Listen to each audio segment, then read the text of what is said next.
Okay, picture this. You're in the middle of a high-stakes psychological thriller. We're talking a story full of deception, a planted piece of evidence, a frantic, heart-pounding chase, and a desperate courtroom defense where literal life and death hang in the balance. Now, you might think I'm describing some modern Hollywood blockbuster, right? But actually, this is one of the most masterfully crafted narratives in all of ancient history. It's the biblical story of Joseph and his brothers. Welcome to this explainer.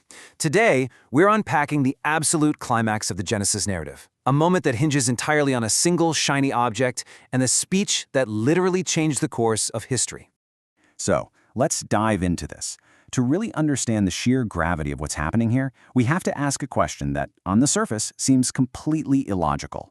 Why on earth would Joseph, who is now the second most powerful man in all of Egypt, orchestrate this wildly elaborate scheme just to frame his youngest brother, Benjamin, for a capital crime? Like, what is the profound psychological game being played here? Well, to figure that out, we have to drop right into the agonizing climax of his trap. Just 10 words, but those 10 words represent a moment of absolute, world-shattering terror for Joseph's brothers. Imagine being in their shoes. They're on the road, finally heading back home to Canaan with desperately needed grain. And suddenly the Egyptian prime minister's steward chases them down, tears through their bags, and pulls out stolen royal property. The silver cup is found in Benjamin's sack. It's a totally devastating reveal. But how exactly did it get there? Part 1. The Silver Cup Ruse, Springing the Trap. To fully appreciate the brilliance of this trap, we actually need to rewind just a few hours. Let's see how this incredibly calculated ruse was designed to test his brother's true character to the absolute limit. You see, the prop Joseph chose wasn't just some random drinking vessel. It was a silver divination cup. In ancient Egypt, there was this highly prevalent practice known as scyphomancy. A seer would fill a special bowl with water and read the ripples, or they'd tap the metal to listen to its unique acoustic resonance. And because silver was incredibly scarce in Middle Bronze Age Egypt, this cup wasn't just a magical tool. It was an ultimate symbol of immense wealth and high rank. It was the perfect, entirely believable prop for a top-tier Egyptian official. So the crucial point is how Joseph executes this. Honestly, it's like he's the mastermind of an ancient heist. He gives his steward cold, highly explicit instructions. Step 1. Fill the men's sacks with as much food as they can carry. Step 2. Secretly put the money they used to pay for the grain right back into the top of their sacks. And step 3, take Joseph's own prized silver divination cup and plant it specifically in the sack of the youngest brother, Benjamin. He purposely targets the most vulnerable brother to maximize the cruelty and the pressure of the setup. Now, I want to clarify something pretty important that scholars point out. Joseph, as a worshiper of Jehovah, likely didn't actually practice occult scyphomancy. In fact, our sources highlight that he attributed his dream interpretation entirely to God. Rather, Joseph was using this popular Egyptian superstition strictly as a cultural disguise.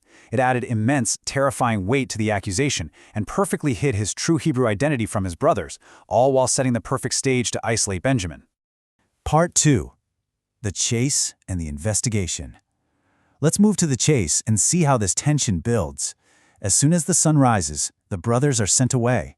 But they haven't gone far at all when Joseph unleashes his steward, who overtakes them with this chilling accusation. Why have you rewarded evil for good? Is not this it in which my Lord drinketh, and whereby indeed he divineth? The brothers are absolutely dumbfounded. I mean, they mount this defense that is confident, sure, but ultimately it's totally catastrophic. They point out their past honesty, right? Like, hey, we voluntarily brought back the silver we found in our sacks on our first trip. Why on earth would we steal now? But in their extreme overconfidence, they make a fatal pledge. They declare that if anyone is found with the cup, let him die, and the rest of us will become your slaves. Without even realizing it, they've just pledged themselves to the exact fate Joseph wants to test them with. So, the steward accepts the terms, but he softens them just a bit. Only the guilty one will be a slave. The rest can go free. Then he begins the search. Now remember, he knows exactly where the cup is, because he's the one who planted it. But he doesn't go straight to Benjamin. Oh no. He starts with the oldest, then the next, methodically, agonizingly, working his way down the age line. With every empty sack, the brother's relief must have been growing, until he reaches the very last sack, Benjamin's. And there it is, the silver cup. The objective reality of the trap just snaps shut. Boom! The brothers tear their clothes, which was a profound, visceral, ancient expression of grief and panic. Notice, they don't take the steward's offer to go free. They know they simply cannot return to their elderly father Jacob without his favored son Benjamin. The trauma of losing Joseph 20 years ago nearly killed their father. Losing Benjamin definitely will. The despair here is absolute. So collectively, they turn their donkeys right around and head back to the city to face the prime minister. Part 3. The courtroom defense, Judah's plea. And that brings us to the ultimate showdown back in Egypt. The brothers fall to the ground before Joseph, and out of the group steps Judah. He's not the oldest, but he is clearly the leader now, and he is ready to deliver what scholars widely consider to be one of the most masterful, persuasive speeches in all of ancient literature, to plead a seemingly impossible case.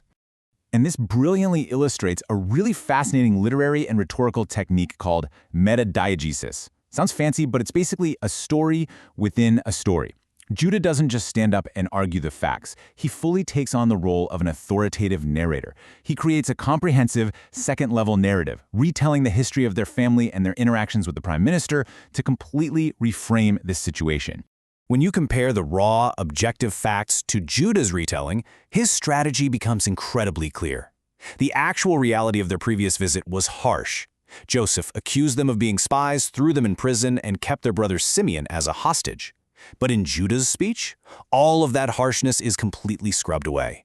Instead, he crafts this highly polite, emotionally charged narrative that positions their frail, elderly father Jacob as the ultimate tragic victim of all these geopolitical demands.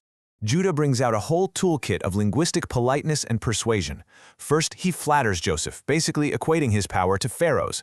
He uses constant master-slave deference. But his most powerful tactic by far is taking that storytelling to a third level, a meta-diegesis. Judah quotes his father Jacob, quoting himself about his intense grief over losing his other son Joseph. Suddenly, Joseph isn't just dealing with these brothers standing in front of him, he is literally being forced to listen to the anguished voice of his own father, echoing through Judah's words. It forces Joseph into a position of incredible emotional vulnerability. Part 4. The Ultimate Sacrifice, a Changed Man. Now, what's really interesting about this is how Judah's speech transitions from masterful rhetoric to profound character-driven action. He set the stage, he's made Joseph feel the true emotional weight of their father's potential death, and now he offers the solution. To truly understand the sheer weight of this moment, we have to look at who Judah used to be. Decades earlier, it was Judah who coldly, matter-of-factly calculated that killing Joseph wasn't profitable and suggested selling him into slavery instead. It was a speech of monstrous callousness, but the Judah standing before the prime minister today, he is fundamentally transformed. God's discipline and the crushing weight of family grief have completely changed him. Standing before true power, he takes absolute personal responsibility for Benjamin. And then he drops the line that shatters absolutely everything. Now therefore, please let thy servant abide instead of the lad a bondman to my lord, and let the lad go up with his brethren. This was the one thing Joseph never saw coming. Joseph's entire plan assumed the brothers would just abandon Benjamin exactly like they abandoned him. Instead, Judah offers himself as a willing substitute to suffer the very fate he once inflicted on Joseph. From a historical and scholarly perspective, this moment is just massive. Our sources note that theologians frequently view Judah's actions here as a vivid picture of substitutionary atonement. By willingly offering to take the punishment for someone else to save them, Judah is laying down a blueprint for a very specific type of leadership. It's a leadership authenticated by self-sacrifice, and scholars point out that this directly foreshadows the actions of Judah's distant descendant in the biblical narrative, Christ. Judah concludes his plea with this raw, desperate truth. For how shall I go up to my father, and the lad be not with me? It's a rhetorical question born out of pure love. He simply cannot bear to see the misery that would destroy his father. And this is the breaking point. The narrative tells us that upon hearing this, Joseph can no longer maintain his disguise. The ruse of the silver cup has done its job perfectly. It proved that the brothers are truly changed men. Joseph immediately clears the room, breaks down weeping, and reveals his true identity, triggering the reconciliation of the entire family. Through a planted silver cup, a terrifying chase, and a brilliantly structured defense, we see the actual anatomy of reconciliation. It shows us that trust requires trustworthiness, and that past callousness can absolutely be overwritten by courageous sacrifice. So, I want to leave you with this to ponder as we wrap up this explainer. When the pressure is at its absolute highest, and everything you love is on the line, what does true measurable transformation in your own character look like?